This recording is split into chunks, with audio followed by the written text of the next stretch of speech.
बया, ह्या बहिणींना काय झाले? सणासुदीची तोंड पाडून बसल्यात. बंटी, काय झालं ग? मम्मी, राखी पौर्णिमा वर्षातून एकदाच येते ना, मग आम्हाला आमच्या भावाला चांगल्या साड्या घ्यायला काय झालं? रेशी, तुझी पण साडी साधीच आहे का? हा ना ग, मला पण साधी साडी घेतली. स्वतःच्या बायकोला कसं भारीतल्या साड्या घेतो. हो नंदनबाई, मीच काढल्यात साड्या. आम्हाला पण परवडलं पाहिजे ना भारीतल्या साड्या घ्यायला. अगं बायांनो, सणासुदीच्या जरा गप बसा. पूजे, तू का दरवाजा लावून बसली? तुला पण नाही आवडली का साडी? अगं मम्मी, माझं डोकंच लय दुखतंय आणि हातपाय पण गळून गेलेत. मी त्या साड्यांकडे पाहिलंच नाही. मोने, तुझं काय? मम्मी, मला काही त्या साड्यांमध्ये इंटरेस्ट नाही. माझ्या नवऱ्याने मला छान फॅन्सी भारीतल्या साड्या घेतल्यात.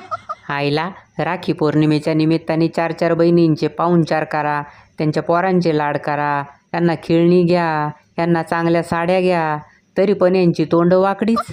बया, सणासुदीचं बहिणींसाठी एवढं करून सुद्धा बिचाऱ्यावर तोंड बारीक करून बसायची वेळ आली.